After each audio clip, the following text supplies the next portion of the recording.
নমস্কার, আদাব, good evening and welcome to Zee Bangla ওয়ার্লপুলের রান্নাঘর। আজকে মাসের প্রথম দিন বলেই যে স্পেশাল দিন তা কিন্তু না। পুজো ওভার, কিন্তু একটা ফেস্টিভ মুড তো রয়ে গেছে। বলুন, সামনেই কালী পুজো, ভাইফোঁটা।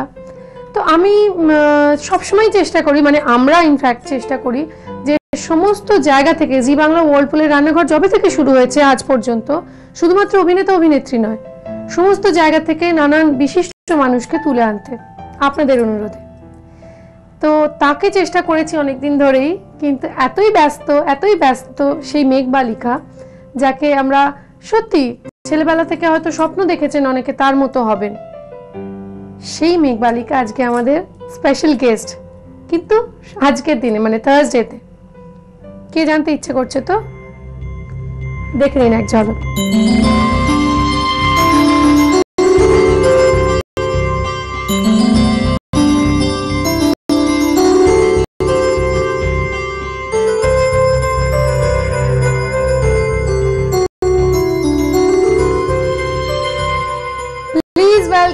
ক্যাপ্টেন শতাব্দী চ্যাটার্জি, নমস্কার, স্বাগত জি বাংলা ওয়ার্লপুলের রান্নাঘরে। ভীষণ প্রাউড লাগছে একজন মহিলা হিসেবে এখানে দাঁড়িয়ে তোমার নামের আগে ক্যাপ্টেন বসাতে, মানে captain Shatabdi Chatterjee. Thank you so much, I am so honoured.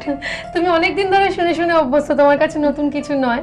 তবু আমাদের ভীষণ ভালো লাগছে তোমাকে পেয়ে। অনেকদিন ধরে চেয়েছিলাম তোমাকে, কিন্তু তুমি এত ব্যস্ত, শনিবারগুলোতে তুমি সময় দিতে পারোনি, কেন একটু বলো। ডেফিনেটলি আমার অনেক দিন ধরে ইচ্ছা ছিল এখানে আসার, কারণ রান্না করা এই সময়টা তো পাওয়া যায় না চট করে, কিন্তু যখন পাওয়া যায় সেই সুযোগটা আমার মনে হয় না ছাড়াটাই ভালো। তার জন্য অনেক অনেক ধন্যবাদ সবাইকে, জি বাংলার সবাইকে, এবং সুদীপা তোমাকে তো বটেই। আর তার সঙ্গে যেটা বলি যে শনিবার অ্যাকচুয়ালি কি হয় যে আমাদের এত ব্যস্ত থাকে একটা দিন, যেহেতু রোববার একটা ছুটির দিন পড়ে যায়, আমার মনে হয় সোমবার আর শনিবার এই দুটোর ব্যস্ততাটা খুব বেশি, কিন্তু আজকে আসতে পারে ভীষণ ভালো। একটা কথা জানতে চাইবো, এটা কি পুজোর শাড়ি? ডেফিনেটলি, পুজোর পরে এসেছি, পুজোর শাড়ি তো পরবোই। ভীষণ, তোমার তো যা পরো তাতেই ভীষণ সুন্দর লাগে, ভীষণ সুন্দর দেখতে তোমাকে। তুমি জানো পুজো কিরকম কাটালে তুমি? পুজো তো ভালো কাটিয়েছি ভীষণ, কারণ হয় না কোথাও না যাওয়া হলেও বাঙালি তো মনে প্রাণে আমরা বাঙালি। তুমি যাও না পুজোয় কলকাতা ছেড়ে? একদম না, মানে না জানতে পেরে সিরিয়াসলি খুব ভালো লাগছে।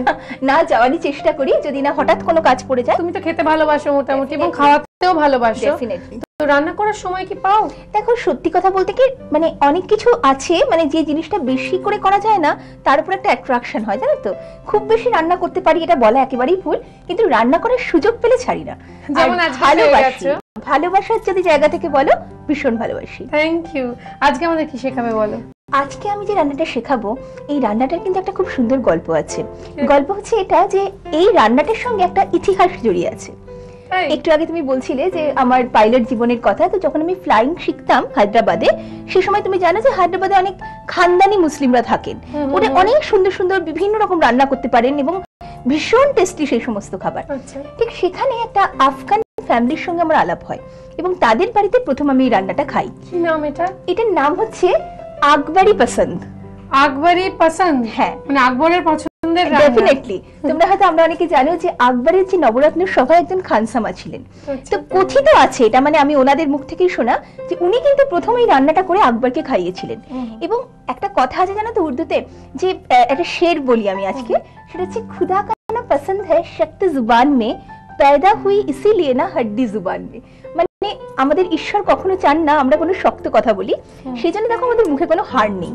ঠিক এই রান্নাটাও কিন্তু একটু এরকম, এই রান্নাটাও হাড় খুব কম আছে, মাটনের আইটেম কিন্তু হাড় খুব কম। জানে সিরিয়াসলি খুব ভালো লাগলো। এই আকবরি মানে বাদশাহ আকবরের পছন্দের বাদশাহী খানা আজকে আমরা বানাবো। তার জন্য কি কি লাগছে একবার দেখে নি।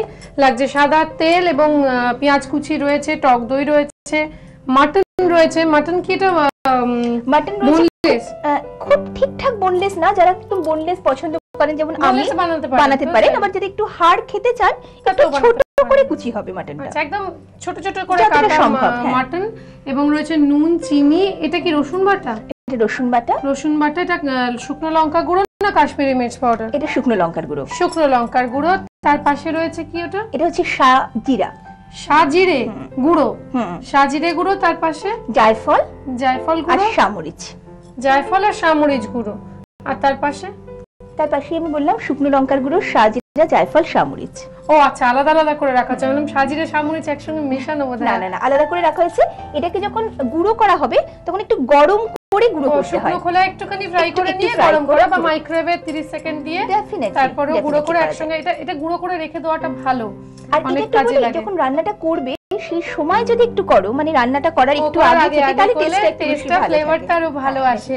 আমরা বানাবো বাদশাহী খানা, বাদশাহ আকবরের পছন্দের খাবার বলে কথা, তাই একটুখানি তো প্রিপেয়ার্ড হয়ে নিতে হবে এবং সেই প্রিপারেশনের সময়টুকু চেয়ে নিচ্ছি আপনাদের কাছ থেকে। নিয়ে নিচ্ছি ছোট্ট একটা বিজ্ঞাপন বিরতি। আমাদের সঙ্গে থাকুন আর দেখতে থাকুন জি বাংলা ওয়ার্লপুলের রান্নাঘর। আমরা ফেরত আসছি এক্ষুনি। আর যদি কেউ কোথাও যান চটপট ফেরত আসুন, কেননা আমি আর ক্যাপ্টেন শতাব্দী চ্যাটার্জি দুজনে আপনাদের জন্য অপেক্ষায় রইলাম।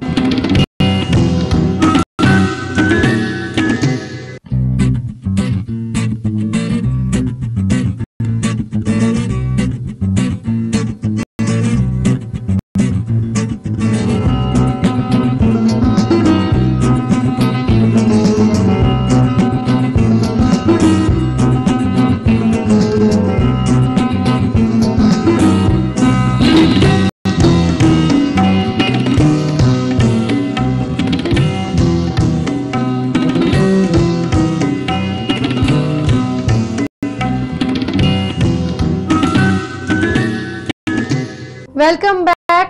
ক্যাপ্টেন শতাব্দী চ্যাটার্জিকে নিয়ে ফেরত এলাম ছোট্ট একটা বিজ্ঞাপন বিরতির পর। আমাদের সঙ্গে আছেন, আমরা জানি কেননা বানানো হবে বাদশাহী খানা, যার নাম আকবরি পছন্দ। তো প্রথমে শুরু করতে গেলে রান্নাটা কি করতে হবে বলো? দেখো, ফার্স্ট হচ্ছে যে আমরা যে মাটনটা নেব সেই মাটনটাকে একটু ছোট ছোট পিসে কাটবো। যেমন জেনারেলি এখানে আমি করেছি যে এই যে দেখো পিসগুলো তুমি হাত দিয়ে তুলি, এটা একটু ছোট। হ্যাঁ, তো এইভাবে কেটে যদি মনে করি যে কিউবস আর কি ছোট, হ্যাঁ যতটা সম্ভব ছোট, তবে খুব ছোট না, খুব ছোট হলে টেস্টটা খারাপ হয়ে যাবে। হ্যাঁ, আর তার সঙ্গে যদি কেউ মনে করেন যে এটা একটু হাড় রেখে করতে পারবেন, তাদের কিন্তু কোনো প্রবলেম নেই, অল্প হাড় রাখা যেতে পারে, কিন্তু পিসটা একটু ছোট হবে। দ্বিতীয়ত মানে প্রথমে আমাকে যেটা করতে হবে সেটা হচ্ছে এই যে মাংসটা আছে, মাংসটাকে খুব ভালো করে মেখে 2 ঘন্টা রাখতে হবে। আচ্ছা আচ্ছা, তাহলে আমরা দেখি কি কি দিয়ে তুমি মাংস। ডেফিনেটলি আমি দেখাচ্ছি। এটা ধরো আমরা নিলাম একটা জায়গা, এর মধ্যে মাংসটাকে ফার্স্টে আমরা দিয়ে দিচ্ছি। আমি একটা অনুপাতে বলে দিই, যদি এটা 1 কেজি মাংস হয় তাহলে তার সঙ্গে 1 কাপ টক দই মতো দেওয়া হবে। আচ্ছা, আমি একটু এখানে দেখে নিই, তাহলে দর্শকরাও দেখতে পাবেন। একটু মাংস দেওয়া রয়েছে, এখানে আমি মোটামুটি টক দই নিয়ে নিয়েছি, যেহেতু এটা। আচ্ছা, টক দইটা একটুখানি ফেটিয়ে হ্যাঁ ডেফিনেটলি নিতে হবে। আমায় তুমি শেখাও, আমি করি, কেননা তোমার কাছ থেকে কিছু শিখতে পারা মানে আমার নিজেরও ইনফ্যাক্ট ইচ্ছে ছিল যে আমি একটুখানি দেখতে ভালো হলেই বাড়িতে বোঝায় লোকে যে কালী পুজোতে ট্রাইও করতে পারো, সামনে কালী পুজো আসছে। দিওয়ালির জন্যই তো শেখা, কিন্তু আমার ইচ্ছে ছিল যে আমি বোধহয় পাইলট না হতে পারি, কারণ আমার ভার্টিগো আছে, কোনোদিন হতে পারবো না, কিন্তু এয়ার হোস্টেস হওয়ার খুব ইচ্ছে ছিল। তোকে দেখতেও তো খুব সুন্দর, হলে খুব ভালো হতো। আমরা মানে আমাদের যারা ট্রাভেল করছে তারা খুব সুন্দর সুন্দর এয়ার হোস্টেস কিছু পেতো। আচ্ছা, ওয়েট করছিলাম কখন বলবে, তোমার কখন বলছি তোমার কি সুন্দর লাগছে, তুমি কখন বলবে। যাই হোক, টক দইটা কি আমরা এর মধ্যে দিয়ে দেব? টক দইটা একটু ফেটিয়ে নিয়ে এর মধ্যে দিয়ে দাও। তো বাড়িতে পাতা টক দই হলো হয়, বা দোকানে বাজারে যে কিনতে পাওয়া যায়? বাজার থেকে কিনে নেওয়াটা একটু ভালো, একটু ঘন ভাবটা থাকে। জেনারেলি বাড়িতে যদি ঠিকঠাক না পাতে ব্যাপারটা, অনেকে যেমন একটু জল খুব ভালো বাড়িতে, একজন যারা পারেন তাদের তো কোনো প্রবলেম নেই।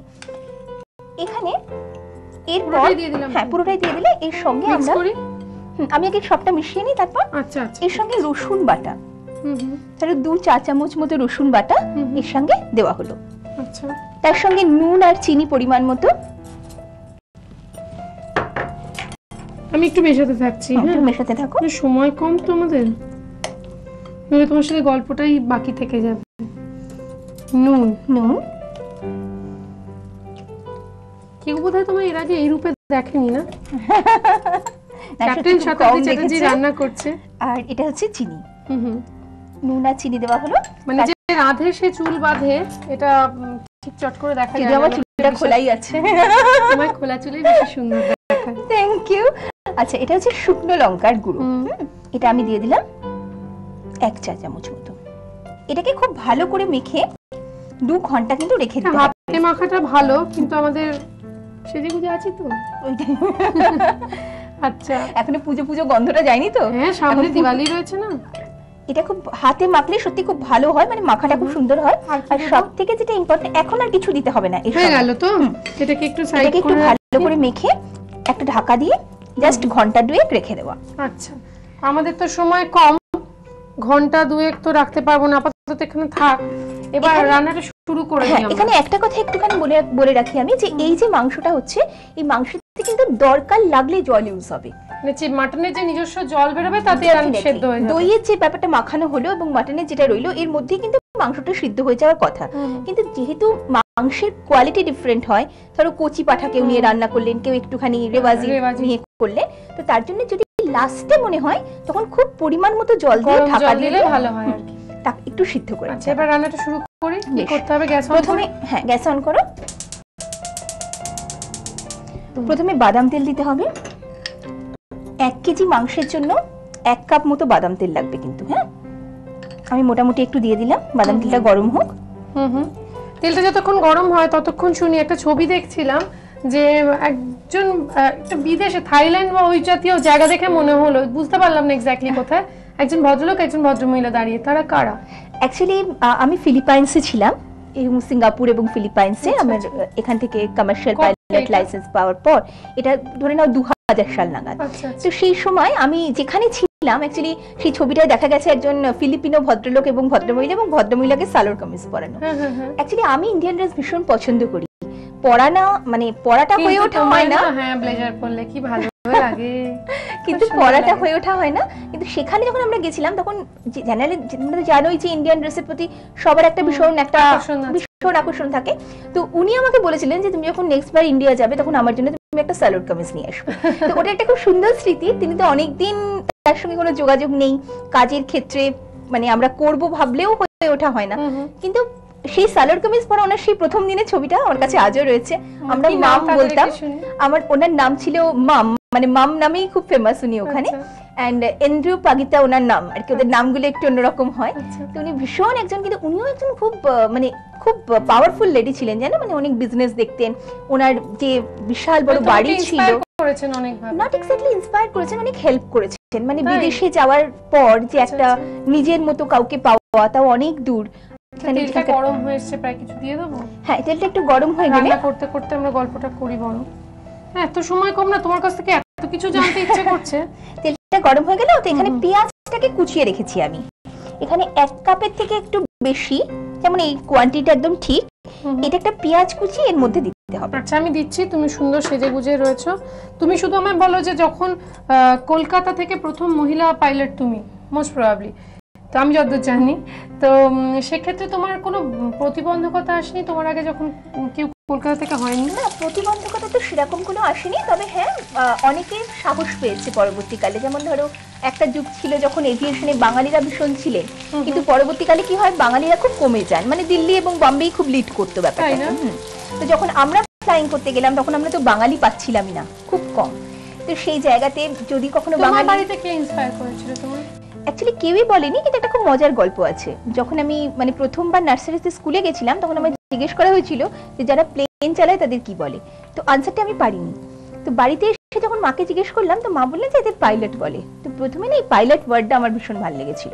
তো তারপরে ঘটনাক্রমে একবার আমি একটা পাইলট দেখেছিলাম একজনকে, মানে আমি স্কুলে যাচ্ছি, যখন ড্রেস করে যায়, হ্যাঁ রাইট, ওই ব্যাপারটা আমাকে মানে একে তো পাইলট ওয়ার্ড ভালো লাগলো, তারপর পাইলট দেখে ভালো লাগলো, তারপরে মনে হলো যে পাইলটই আমাকে হতে হবে, এছাড়া আর কিছু হওয়া যাবে না।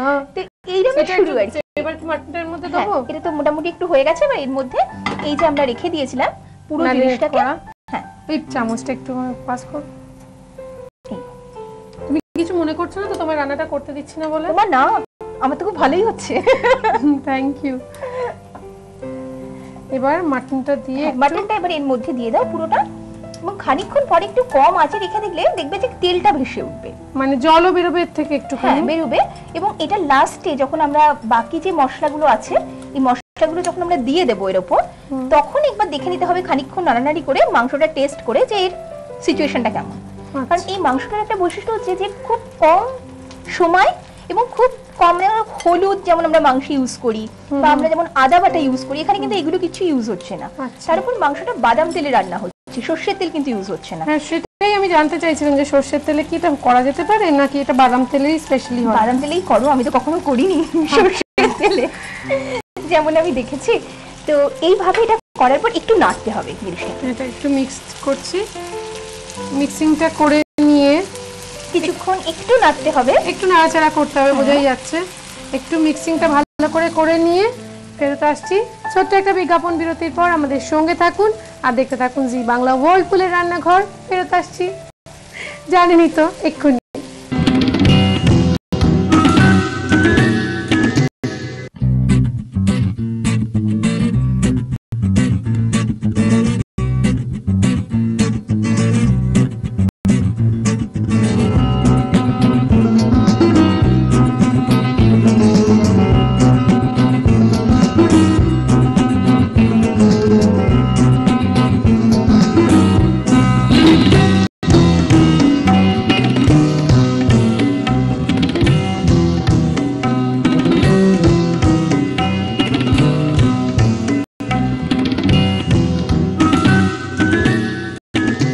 ওয়েলকাম ব্যাক, দেখছেন জি বাংলা ওয়ার্লপুলের রান্নাঘর। আমার আর শতাব্দীদির আড্ডা তো জমে উঠেছে, সেই আড্ডায় এসছেন এখন আবার আপনারা।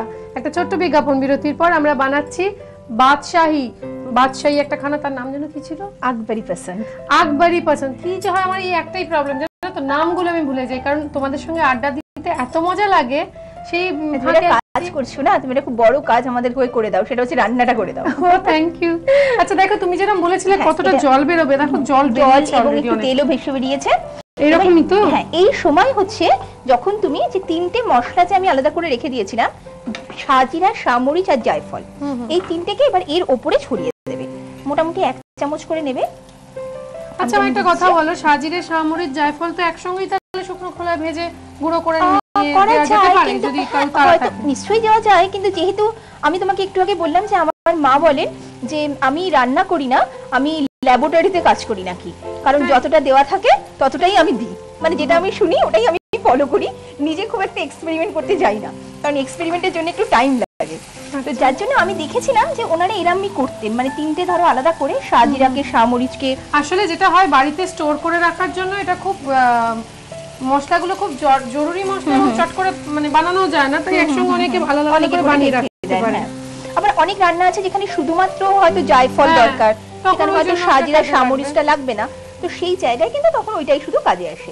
তো এখানে 100% করছি যখন আমরা কাজটা, তখন 100%ই করা ভালো। আমরা তিনটাকে আলাদা করে, কেন পারফেকশনের কথা না মাথায় রাখলে তো তোমাকে সবসময় সেটা মাথায় রাখতেই হয় না ল্যান্ডিং এর সময়। যখন এখনো কি কোনো সময় ল্যান্ডিং এর সময় তোমার টেনশন হয়?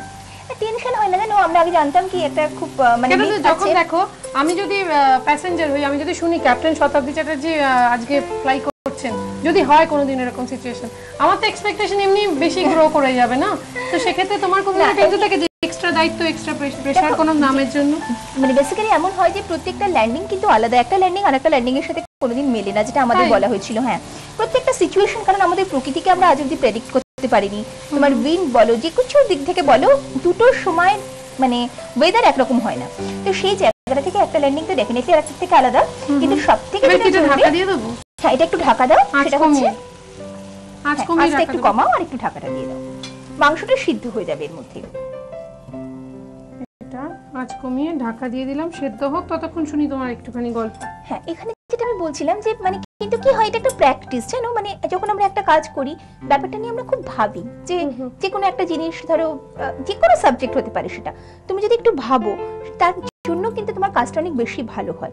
তো টেনশন কিছু হয় না, তবে হ্যাঁ দায়িত্ব অনেক থাকে। যে একটা ক্যাপ্টেন শতাব্দী চ্যাটার্জি বিখ্যাত একজন মানে পাইলট, তো ফলে তোমার এক্সট্রা প্রেসার থাকে নিশ্চয়ই, যে আমি খারাপ করলে কেউ মেনে নেবে না। হ্যাঁ, ডেফিনেটলি এটা প্রত্যেকেরই থাকে, ওই জায়গায় যারাই থাকেন প্রত্যেকেরই থাকে, কারণ ওই জায়গাতে অনেক দায়িত্ব, অনেক রেসপন্সিবিলিটি, অনেককে গন্তব্যে পৌঁছে দেওয়ার দায়িত্ব। তুমি কি মানো যে জেনারেলি এখন দেখা যাচ্ছে মহিলা পাইলটরা নাকি খুব বেশি ভালো ল্যান্ডিং করে?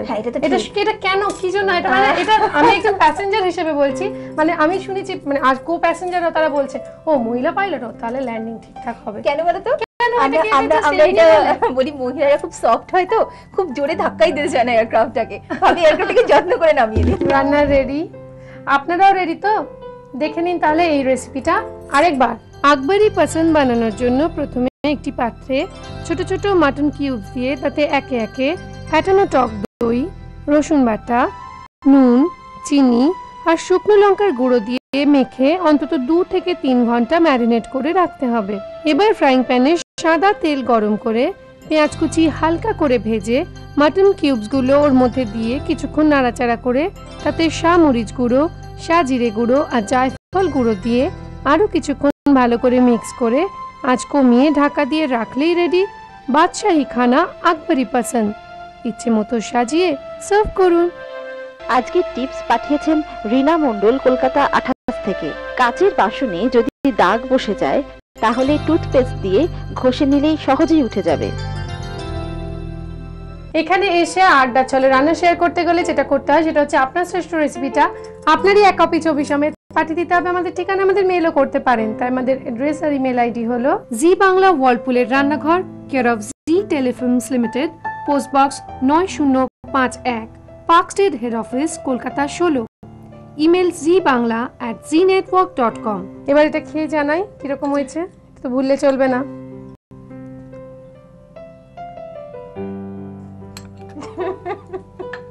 আমি রে কথা বলি, আকবরে বোধহয় এতক্ষণ টাইম নেয়নি।